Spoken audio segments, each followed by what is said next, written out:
वर्तमान का मावली विधानसभा क्षेत्र का जो चुनाव होने जा रहा है, आप सभी को जानकारी में है कि भारतीय जनता पार्टी और कांग्रेस ने जो अपने प्रत्याशी दिए हैं, ये प्रत्याशी जन भावनाओं के अनुरूप नहीं दिए हैं। आज के वर्तमान देश और दुनिया से कदम ताल करने के लिए 21वीं सदी का भारत यदि 8वीं फेल प्रत्याशी चुनेगा तो इस देश को इस भावना को आज सबको पता है जिन लोगों को टिकट मिला है किस तरीके से मिला है, मुझे बताने की आवश्यकता नहीं है। जिन लोगों को टिकट से एक दिन पहले हम जानते नहीं थे, उनको हमारे ऊपर थोपा जाता है, और जिनको एमएलए की फुल फॉर्म नहीं आती है वो हमारे तो मीडिया को देख के आगे आगे भागते हैं और उनको एमएलए बनना है।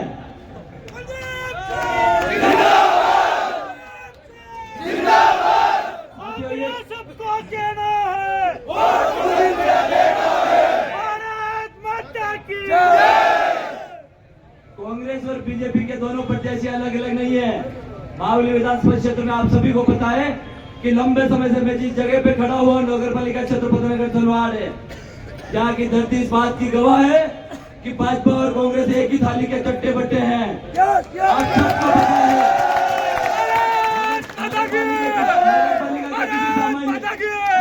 है किसी सामान्य व्यक्ति से पूछेंगे कि बीजेपी और कांग्रेस में क्या भेद है, तो नगर पालिका का कोई भी सामान्य सा आदमी बता देगा कि 2 कांग्रेस और 2 बीजेपी के पार्षद मिलकर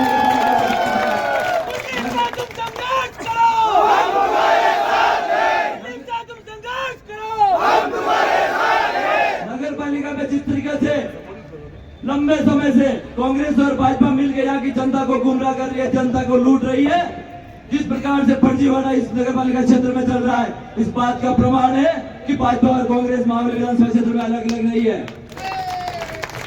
आज की तारीख में भ्रष्टाचार और बिचौलियों के चरम पर छाया हुआ है, और मामले खाली नगर पालिका ही नहीं, मामले पूरा विधानसभा क्षेत्र। पिछले आपने 2 चुनाव देखे होंगे, पंचायत राज का चुनाव, इसमें लोकसभा और विधानसभा चुनाव में भारतीय जनता पार्टी लोकसभा में 1-1 लाख वोटों से चुनाव जीतती है, और विधानसभा चुनाव में 25,000 और 27,000 के अंतर से बड़े मार्जिन से चुनाव जीतती है। लेकिन पंचायत राज चुनाव में ऐसा क्या हो जाता है कि भाजपा की जमानतें जब्त हो जाती है और कांग्रेस की प्रधान बनाया जाता है। सन 2015 और सन 2021 में जो कांग्रेस के प्रधान बना गए वो इन्हीं दलालों की मदद से बनाए गए। साथियों, लोकतंत्र में हमको लोकतंत्र की संविधान में डेफिनेशन बताई गई, जनता का जनता के लिए जनता के द्वारा चुना गया शासन। लेकिन वर्तमान में लोकतंत्र का जो मखौल उड़ा के रखा है, इन दलालों का राज स्थापित हो गया है, और दलालों के लिए दलालों के द्वारा चुना गया शासन बना के रख दिया गया है। आप सबसे छुपा हुआ नहीं है कि पूरा विधानसभा को मात्र 40 से 50 लोग मिलकर चलाते, हर जगह हर पंचायत में 4-4, 5-5 दलाल सक्रिय रहते हैं। आज किसी नेता से, विधायक से या एमपी साहब डायरेक्ट बात कर ले तो उन दलालों को पसंद नहीं आती है बात, उन दलालों को गुस्सा आता है कि डायरेक्ट बात कैसे कर ली। हर पंचायत में आपके यहाँ पे हर जगह दलाल सक्रिय होंगे, हर जगह। साथियों, आज का ये चुनाव कुलदीप सिंह अकेला नहीं लड़ रहा है, मावली के 10,000 युवा, यहाँ के प्रत्येक 2,57,000 आज की तारीख में मावली के 2,57,000 मतदाता सभी लोग इस चुनाव के मैदान में हैं। मेरी आप सबसे गुजारिश है, जिस ढंग से आला कमान बंद कमरे में जयपुर और दिल्ली में आके बंद करके पैसों के दम पे टिकट बेचता है, आप सबको पता है पार्टी कोई छोड़ना नहीं चाहता, पार्टी छोड़ के कोई कहीं नहीं जाता। लेकिन जब पथ भ्रष्ट हो जाते ऊपर वाले नेता तो नीचे वालों को सोचना पड़ता है। मावली विधानसभा क्षेत्र बहुत एडवांस क्षेत्र है। आज से 50 वर्षों पहले, आज से 50 वर्ष पूर्व आचार्य निरंजन आचार्य का इसी अदावत, राजनीतिक अदावत से टिकट काट दिया गया था 1972 में। आचार्य साहब निराश होकर जब मावली की जनता के पास आए तो मावली की जनता ने कहा टिकट हम देंगे, आप चुनाव लड़ो, और आचार्य साहब को जयपुर की विधानसभा में निर्दलीय विधायक बनाकर भेजा। आप सबको जानकारी में होगा। आप निश्चिंत रहे, इस चुनाव में हम तुम्हारे साथ हैं। इस चुनाव में बहुत बड़ा परिवर्तन होने वाला है। आप सबकी जिस गांव और जिस ठाणे में जा रहा हूँ, रात को चाहे 12 बजो या 1 बजो 400, 400, 500, 500, 700, 700 लोग इंतजार करते हैं। इस बात का प्रमाण है कि इस बार मावली में बहुत बड़ा परिवर्तन होने वाला है। आप सबसे निवेदन है, 48 घंटे का समय हमारे पास और बचा है। प्रत्येक मेरा भाई यहाँ पर खड़ा हुआ है, एक एक घर एक एक वोटर को छान मारेंगे, प्रत्येक वोटर को टच करेंगे और इन दलालों की असलियत बताएंगे। इस क्षेत्र में महावली विधानसभा क्षेत्र में जो दलालों का राज चल रहा है, जिस प्रकार से नंगा नाच पूरे दलालों का पूरे क्षेत्र में चल रहा है, नगर पालिका भद्रनगर सनवाड़ हो या पंचायत समिति महावली हो, सब जगह इसी यही हालात है। हम सब की जिम्मेदारी है, लोकतंत्र के इस महोत्सव में हम सब लोग भाग लेना है। गांव के चौबूतरे पे हमारे कोई बुजुर्ग ये बात करते हैं कि राजनीति गंदी है, इसमें हमें भाग नहीं लेना है। राजनीति एक वोट है हमारा, हम भी जाएंगे तो उनको जवाब देना है। यदि राजनीति गंदी है तो इसको ठीक करने का काम भी हमारा है और हम ठीक करके रहेंगे। इस लोकतंत्र में एक एक वोट का बड़ा महत्व है। आप सबसे मेरी गुजारिश है, ये 48 घंटे का समय है आपके पास। भाजपा और कांग्रेस की स्थिति तो आप सबको पता है। जो प्रत्याशी है यहाँ पर एक बार, दो बार, चार बार, पांच बार वोट देकर हम लोग थक गए और वो वोट ले लेकर थके। उन्होंने खुद ही कह दिया कि मुझे वोटों की आवश्यकता नहीं है। इन परिस्थितियों में आज की तारीख में महावली शहर में कांग्रेस और भाजपा बिजनेस में पार्टनर है। आप सबको पता है, जितने भी व्यवसाय चल रहे, जितने भी प्रॉपर्टी के बिजनेस चल रहे, बीजेपी और कांग्रेस कोई अलग अलग नहीं है, एक ही व्यक्ति के नाम है। आज नगर पालिका क्षेत्र का प्रत्येक व्यक्ति जो मुझे अभी सुन रहा है, उन सबको पता है, जितनी भी यहाँ पर प्लानिंग की गाड़ी जा रही होगी, जो भी प्लानिंग होगी, कुछ भी होगा, उनमें बीजेपी और कांग्रेस के लोग शामिल में पार्टनरशिप में व्यवसाय करते हैं। किसी से छुपा हुआ नहीं है। इसलिए एक बार कांग्रेस और एक बार भाजपा की जो परिपाटी है, इसको चेंज करना है। सब लोगों से मेरा निवेदन है जो मुझे सुन पा रहे हैं, और हम सब युवा साथियों की जिम्मेदारी है इस बार इन पार्टियों की गुलामी की मानसिकता से ऊपर उठे।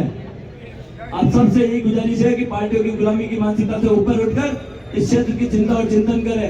इस क्षेत्र को सही प्रतिनिधित्व देने के लिए हम सब लोग इस गुलामी की मानसिकता से ऊपर उठकर किसी व्यक्ति को वोट देवे जो इस क्षेत्र के लिए, यहाँ की जनता के लिए कार्य कर सके।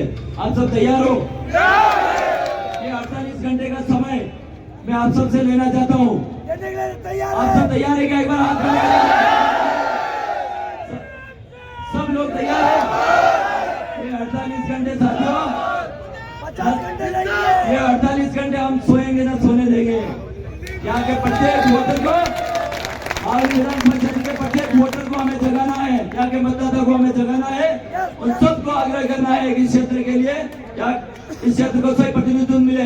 इसके लिए कुलदीप सिंह का विधायक बनना जरूरी नहीं है, लेकिन जरूरी ये है इस क्षेत्र को सही प्रतिनिधित्व मिले। इसलिए हम सब लोगों की इस लोकतंत्र के उस उत्सव में भाग लेकर हम सब की ये जिम्मेदारी बनती है, इस मातृभूमि को एक बेहतर प्रतिनिधित्व हम लोग देवे। उसके लिए हम सब लोगों को 48 घंटे के खून पसीना एक करना है। एक भी वोटर छूटना नहीं चाहिए।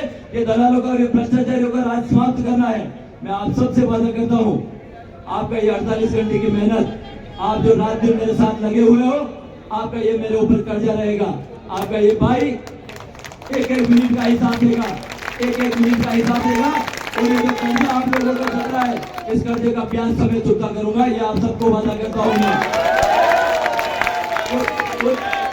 कुछ लोग, भाजपा के लोग आरोप लगा रहे हैं मेरे ऊपर, मुझे कह रहे हैं कि ये प्रायोजित है। उनको ध्यान में होना चाहिए कि अभी के दोनों प्रत्याशी जो है 2008 की राजनीति में आए होंगे। कुलदीप सिंह सन 2000 से छात्र राजनीति में काम कर रहा है। आज से 23 वर्षों से, सन 2000 से लेकर 2023 तक लगातार 23 वर्षों तक लगातार काम किया है।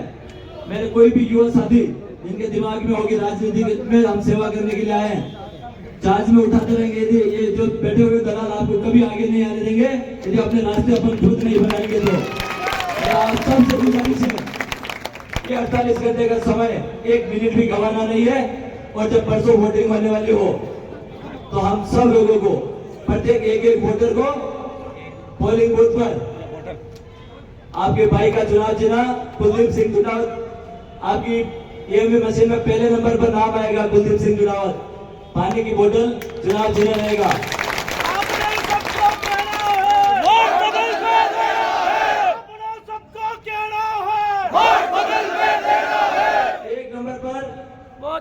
एक नंबर के आदमी का नाम होगा, एक नंबर का आदमी होगा, वो एक नंबर पर आएगा। और जो पैसे लेकर टिकट लेके आते हैं, जो खरीद के टिकट लेके आते हैं, जो सिटिंग से टिकट लेकर आएंगे, वो 2 नंबर पे होंगे। 2 नंबर वाले से दूर रहना है, 2 नंबर वाले से दूर रहना है। और जो 3rd ग्रेड के लोग होंगे वो 3रे नंबर पर आएंगे। मेरी आप सब साथियों से गुजारिश है, एक मिनट भी बेकार नहीं जाना चाहिए और एक वोट भी व्यर्थ नहीं जाना चाहिए। हमारे वोट का बड़ा महत्व है। प्रत्येक यहाँ के मतदाता को अपने वोट का महत्व समझाएं। आप सबसे मैं वादा करता हूँ, आपके एक एक मिनट का हिसाब ये मेरे ऊपर कर्जा है। ये कर्जा निश्चित तौर पे इस मंच पर खड़ा हुआ, धर्म के स्थान पे खड़ा हुआ, ये कर्जा 5 साल लगातार मेहनत करके आपका भाई 15-15 घंटे फील्ड में रह के ये कर्जा ब्याज समेत चुकाएगा। आप सबका बहुत बहुत आभार। यहाँ से जाने के बाद प्रत्येक भाई एक मिनट भी अपने बूथ को छोड़ के नहीं जाएगा, अपनी ग्राम पंचायत को छोड़ के नहीं जाएगा। आप सबको अपने अपने बूथ पर एक भी घर खाली नहीं रहना चाहिए, एक भी बोतल ऐसा नहीं होना चाहिए जिसको टच नहीं किया है। मैं साथियों आप सबसे वादा करता हूँ, राजनीति में आजकल जातिवाद बहुत हावी हो गया है, लेकिन कुलदीप सिंह पिछले 23 सालों से छात्र राजनीति से आज तक सभी लोग जो मुझे जानते हैं सबको पता है कि जातिवाद की राजनीति आज तक न करी है न करेंगे। आप सबको वादा करता हूँ 26 कौन को सर्व समाज को साथ लेकर चलेंगे। और पिछले 20 वर्षों में मावली विधानसभा क्षेत्र का ऐसा किसी भी जाति या किसी भी धर्म का ऐसा कोई मुद्दा नहीं होगा जहाँ पे कुलदीप सिंह चुप रहा हो। आप सबको पता है, मुद्दे की बात होगी, न्याय की बात होगी तो सबसे पहले कुलदीप सिंह पहुंचेगा वहां पर। मैं आप सबसे वादा करता हूँ 36 कौम को साथ लेकर चलेंगे, सर्व समाज को साथ लेकर चलेंगे। जाति की राजनीति कभी नहीं करेंगे, क्योंकि आजकल के नेता जाति की राजनीति ज्यादा करते हैं। जाति की राजनीति हम कभी नहीं करेंगे। राजनीति करेंगे तो डेवलपमेंट की राजनीति करेंगे, राजनीति करेंगे तो एजुकेशन की राजनीति करेंगे, राजनीति करेंगे तो मेरे युवा भाई जो बेरोजगार है, बहुत बड़ी समस्या हमारे क्षेत्र में बेरोजगारी की है, उनके साथ कदम से कदम मिलाकर खड़े रहेंगे। उनके रोजगार के लिए, युवा भाइयों के रोजगार के लिए काम करेंगे। इस क्षेत्र के हजारों अनगिनत मुद्दे हैं। आजादी के 75 सालों बाद भी गाँवों में आज भी जाते हैं तो सड़कें नहीं मिलती, मिट्टी उड़ती रहती है, हम सड़कों पर कीचड़ बिखरा रहता है। बहुत सारे मुद्दे ऐसे अनगिनत मुद्दे हैं। ब्यूरोक्रेसी और अधिकारी इतने आगे, कर्मचारी इतने आगे है। एक 10 बोरी गेहूं कमाने वाला, साल भर का 10 बोरी गेहूं कमाने वाला किसान जब किसी सरकारी दफ्तर में जाता है और लाख रुपए की पगार लेने वाला अधिकारी कर्मचारी उससे उम्मीद करता है कि ये टेबल के नीचे से 2000 रुपए दे, तब जाके आत्मा रोने लगती है। साथियों मैं आप सबसे गुजारिश करता हूँ, इस क्षेत्र में भ्रष्टाचार, इस क्षेत्र में दलाली प्रथा को खत्म करने के लिए मेरे नौजवान साथियों को सबको आगे आना है। आप सबका आशीर्वाद बना रहे। ये 48 घंटे बहुत महत्वपूर्ण है। आप सबको ये 48 घंटे रात दिन एक करना है, एक एक मिनट का हिसाब रखना है। आप सबका बहुत बहुत धन्यवाद, बहुत बहुत धन्यवाद, थैंक यू। और हम यहाँ से बाजार में होते हुए अमरा भगत की धुनी पे हम रैली का समापन करेंगे। आप सब चाय लेकर फटाफट अपनी गाड़ी में बैठे। आप सबका बहुत बहुत धन्यवाद। भारत माता की जय, भारत माता की जय।